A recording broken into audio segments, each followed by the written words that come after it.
Hello and welcome to the Makeshift Marble Run's 250 subscriber tournament. 80 of our faithful followers will be competing to win this trophy, which we've named the Milestone Cup, being modelled here by our previous winner, King Monroe. Oh, and look, here you are! Ooh, it's all our subscribers! You look so cute!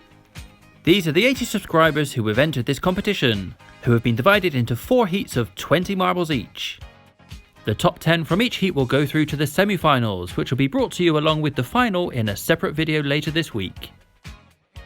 You can see some snapshots of today's course, which have been made out of things inspired by all things marbles, all things makeshift, and, well, just one thing 250. This is the lineup for our first heat. A nice mix here between some of our more experienced subscribers who took part in our first race, but also some new ones. Welcome to you and thanks for taking part. Be sure to let us know in the comments who you think is going to win this tournament. And don't you dare just skip through to the end and cheat, you cheeky little things. Theo M takes the early lead. He just missed out on glory in the 100 subscriber tournament, so he's got a point to prove here. Just behind him is newcomer Brooksney in the yellow, with Josh Cohen in red and Charlie's videos in green. But things tighten up as they go through the buckets, and it's Leafar12 who gets the best run. Charlie's videos and Theo M still pushing for that lead though, and a bump from Electron Plays up top allows Gaming to come through. It seems as though as soon as I mention anyone's name they immediately fall behind, so apologies in advance if I bring that curse to Electron Plays, who have stormed into the lead. And sure enough, a knock off a party hat sees them fall behind Moon. This is quite possibly our most treacherous party board yet. Top 2 certainly. Getting caught in one of those party hats will almost certainly slow you down, though at least there is hope of escape.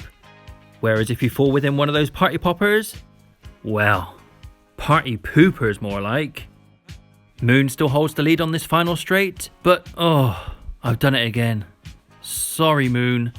Combat for Combat enjoys the spoils of the commentator's curse, moving up into first place, and surely no one's going to catch them now. Let's turn our attentions though to 10th place, that final qualification position currently held by Brunixi, that yellow marble. Greenbaum in red and yellow and red marble in blue, giving chase and quite honestly confusing me. An altercation with Marble Guy slows Brunixi right down, but it looks like they'll just about hold on to take that final qualification place, meaning Rob Greenbaum and the red marble just miss out.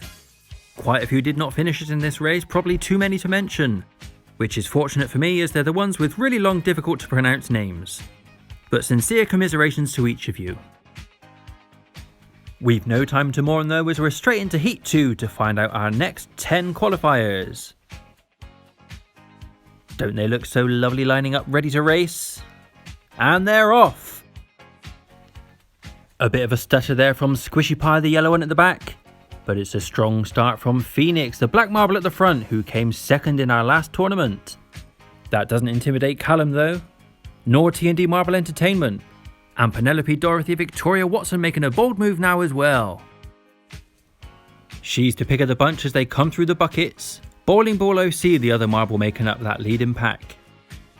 A bit of drama further back as Gary Pitt bumps Rennie Ginsburski off the track. And it's the same story up front as T&D Marble Entertainment knock Phoenix off as well. Oh, naughty, naughty. Not much change to that leading pack, but Niels Lapierre now with a wonderful run through that stationary. And takes the lead, and loses the lead. We saw a good break from Young Min's marble race in there as well, but got stuck in that party popper. At the front it's William in pink chasing Callum in grey for the lead along that 250-inch zigzag final straight. Is it a straight? I guess the zigzag's straight. Does that count? Anyway, William makes his move and takes the lead from Callum.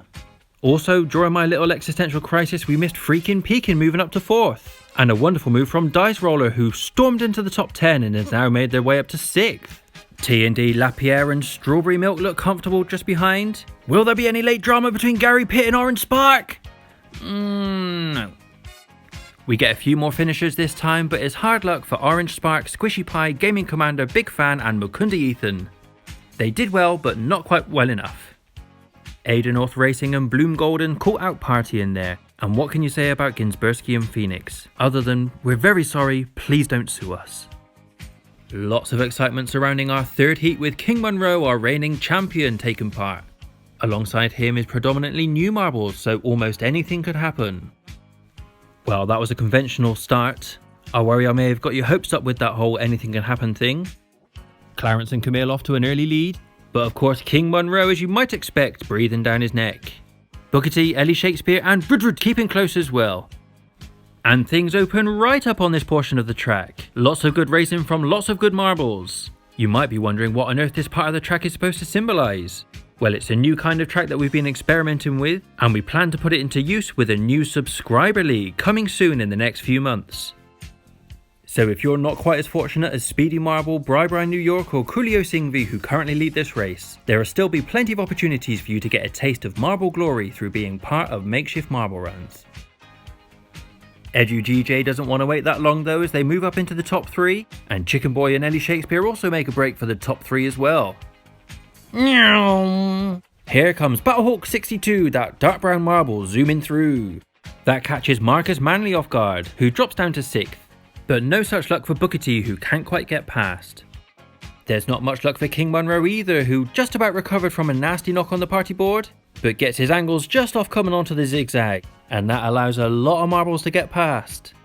Coolio Singvi is broken away for what is surely now a comfortable victory. Not quite so comfortable for Mutant Electron in 10th though, with LTA Cousins and Lemon Line right behind. Lemon Line cuts the corner and makes the move, but Mutant Electron with a fantastic block. LTA Cousins having a go now, and this is going to go right down to the wire. But wires are precisely where electrons like to live, so Mutant Electron takes the final qualification spot. A wonderful fight for first place between Coolio Singvi and Speedy Marble. Well done also to Chicken Boy 507 for coming third. You may be only the 507th Chicken Boy, but in our eyes, you're the number 1 Chicken Boy. The big story there though, of course, the reign of King Monroe is over, falling at the first hurdle.